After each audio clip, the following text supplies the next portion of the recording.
Hey guys, I'm John Sixcent from the Where Spirit Meets Science Centre. On today's video, we're going to be showing you the top 10 pieces of equipment for paranormal investigations and communicating with spirit.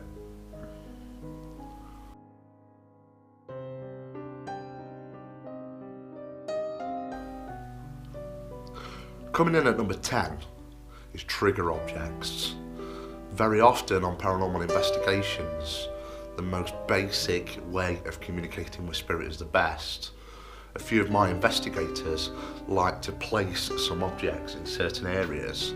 So for instance, we may put a coin on a piece of paper and draw around it. We then call out to spirit and ask them to move that coin away from the drawing. We'd then disappear for the night and go elsewhere into the investigation and come back later and see if it's moved. Very good piece of equipment.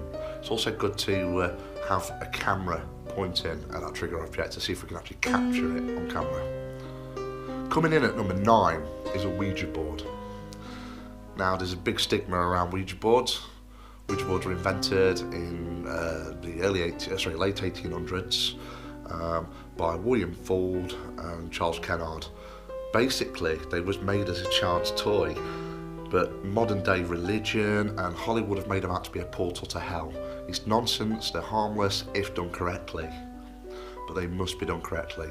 The only problem with using a Ouija board, you have to be with people you trust, because it can be faked very easy. Coming in at number 8. So we have a magnetic field around us everywhere, and spirits emit a magnetic field, an electronic magnetic field, and also affect the magnetic fields around us. And that's what stuff like K2 meters and other devices pick up. But electronic magnetic frequencies or fields can actually encourage and bring on paranormal. So there's a device called an EM pump, and it's literally a powerful magnet that spins and it pumps magnetic fields into the environment. We always find it can help increase the level of paranormal activity whilst doing paranormal investigations. I wouldn't personally have someone stood near it too long, because too much EM can actually cause you to hallucinate and be violently ill. So place it in an area where not many people are going to go, and again put a locked off camera on there and see what happens. Coming in at number 7 is a temperature gun. Now most of the temperature guns we've got will shoot a laser out, and then wherever the laser points it will pick the heat signature up. Now spirits are renowned for dropping the temperature by at least 5 to 10 degrees when they're in the vicinity. The easiest way we can detect where a spirit, or potentially where a spirit could be, would be by pointing the laser at different areas and monitoring the differences in the environment. To do this, we must do a sweep at the beginning of the investigation to get base readings on the temperatures. Coming in at number 6 is a thermal imaging camera. Now again, using the same premise as a laser gun, what the camera does is it actually displays a thermal image of anything that's colder or hotter, and it's in different colours. So let's say we have a figure of a spirit that is dropping the temperature like between 5 and 10 degrees. It will actually appear as a figure on the camera, which is a very good technique to capture in full body apparitions. Number 5 is a spirit box. Some people call them Frank's boxes or ghost boxes.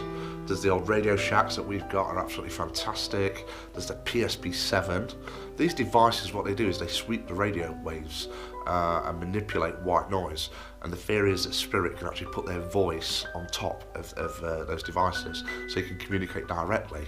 I have had a lot of personal activity through our spirit boxes.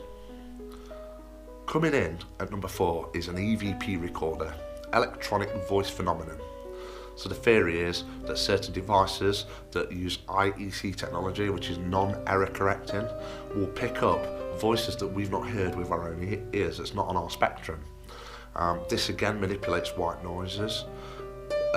People question why they can't just use their mobile phone, because more and more digital appliances have got what's called error correction in. So if it picks a noise up that shouldn't be there, it will just remove the noise from the recording, hence giving us a false recording. Whereas an IEC EVP recorder will actually not delete the errors, hence giving us evidence. Coming in at number 3 is a K2 meter, EMF detector. So many different, Gauss meters, so many different labels for them, but the most common is K2. And what a K2 meter does, it monitors the magnetic field that's around us and looks for disruptions. The theory is that spirit will affect the magnetic field and it will illuminate or bleep the magnetic field, or the actual spirit is around. So it's a very good tool for picking up spirits. You commonly see people on ghost hunting shows walking around with them in the hand. The only problem is that anything that contains a magnetic speaker will actually trigger these devices, so mobile phones, camera equipment, certain things will trigger it if it's close enough, so we need to be careful that it's not too close. One thing that we used to catch people out on years ago is most ghost hunting companies carry walkie-talkies with them, and I've caught a few people clicking the walkie-talkies and making communication, but then turning the volume down so no one can hear, and it actually triggers the K2 meter off. So that's a way to monitor for if anyone's trying to give you false information. Number 2, and it's a very important one, is a camera. A camera does not lie. In certain instances, cameras can make mistakes, like with orbs. Orbs never existed before the age of digital photography. But on another side, if we dismiss stuff like that, if we see an apparition or something's caught on camera, it can't be questioned. There obviously are people that edit videos and make them look haunted, but if we're looking to capture our own evidence for our own purposes, a camera is a fantastic tool. We use a GoPro Hero 7 with an additional light attached to it. We also use a Canon M50 DSLR. We've all got mobile camcorders that we carry with us as well, and we have static night vision cameras that are scattered around, so we always cover ourselves to capture as much evidence as we can. Coming in at number 1, and this is a weird statement to make, but the best piece of equipment or tool you can use is yourself, and I'll go into detail with that. So I'm not talking psychic mediums, I'm talking anybody. Anyone where there's a mass amount of paranormal activity in one area will feel the effect somehow. Number 1, people can feel depressed, they can feel low, they can have random pains in the body, they can get tastes in their mouth. Quite often I get people saying, I've got an irony taste in my mouth, and it is quite often when a spirit's around. We can obviously hear, we can see, but then we can also use our body to be manipulated. There's a very good experiment we do called a human pendulum, where we actually ask a spirit to physically move somebody. That person's got their eyes closed, and we would point in a direction for the spirit to push that person, so it's not like they can lie or cheat on it. Now, these are our top 10 pieces of equipment.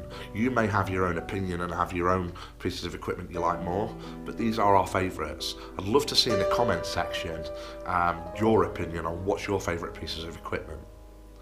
So guys, if you've not currently subscribed to our channel, if you can click the subscribe button and ring the bell so you're notified of future videos. Keep watching we release at least 2 or 3 videos a week, so keep watching. I'm John Sixth Sense from the Where Spirit Meets Science Centre. Thank you for watching this video.